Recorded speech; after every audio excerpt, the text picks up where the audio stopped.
নমস্কার বন্ধুরা, এক মুঠো স্বপ্ন চ্যানেলে সবাইকে স্বাগত। আজ বানাবো আমি শিম দিয়ে রুই মাছের ঝোল। মাছগুলোকে আমি নুন হলুদ মাখিয়ে নিয়েছি, আর শিমগুলোকে শিরাগুলো ফেলে দিয়ে গোটা গোটাই রেখে দিয়েছি আর ধুয়ে পরিষ্কার করে নিয়েছি। আর আমি এদিকে পেঁয়াজ আর আদা নিয়ে নিয়েছি, এটাকে ভালো করে পেস্ট করে নিয়েছি। আর এতেই আমি জিরের গুঁড়ো, হলুদ, লঙ্কার গুঁড়ো, লবণ এগুলো দিয়ে রেডি করে নিয়েছি। একদিকে কড়াইতে আমি সর্ষের তেল দিয়ে সামান্য হলুদ দিয়ে এবার আমি মাছগুলোকে ভেজে নেব।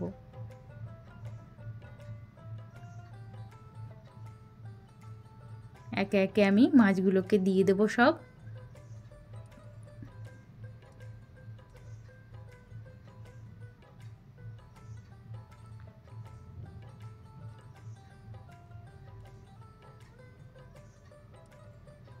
এরপর মাছগুলো আমি উল্টে পাল্টে দুটো পিঠই বেশ ভালোভাবে ভেজে নেব।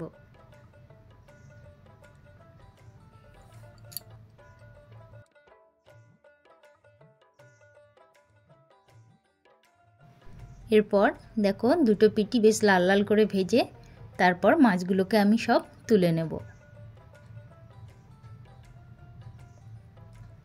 তারপর ওই তেলের উপরেই দিয়ে দেব গোটা জিরে ফোড়ন, দিয়ে শিমগুলোকে সব দিয়ে হালকা ভেজে নেব। হালকা ভাজা হয়ে যাওয়ার পর মশলাটাকে দিয়ে আবারও আমি মশলা আর শিমটা একসাথে ভালো করে কষিয়ে নেব। মশলার সাথে বেশ ভালোভাবে কষিয়ে নিয়ে তারপর দিয়ে দেব কিছু টমেটো কুচি। টমেটোটাকে দিয়ে আবারও আমি বেশ ভালোভাবে একটু নেড়ে চেড়ে নেব।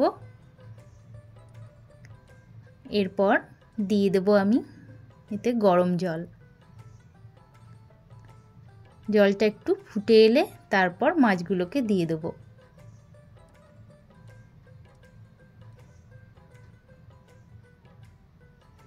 এরপর কিছু সময়ের জন্য আমি এটা ঢাকা দিয়ে দেব। কিছু সময় পর ঢাকাটা আমি তুলে নেব। হয়ে গেছে, তবু একটু ঝোলটা টানিয়ে নেব, কারণ এটা একটু গা মাখা করে তবেই নামাবো, ঝোল বেশি রাখবো না। তো এবার আমি নামানোর আগে একটু ধনেপাতা কুচি দিয়ে এবার নামিয়ে নেব। তো হয়ে গেল আজকে শিম দিয়ে রুই মাছের ঝোল। তো আমার এই রেসিপিটা তোমাদের যদি ভালো লেগে থাকে তাহলে অবশ্যই একটা লাইক কমেন্ট করবে আর আমার ভিডিওগুলো দেখবে। ভালো থাকবে, সুস্থ থাকবে, টাটা।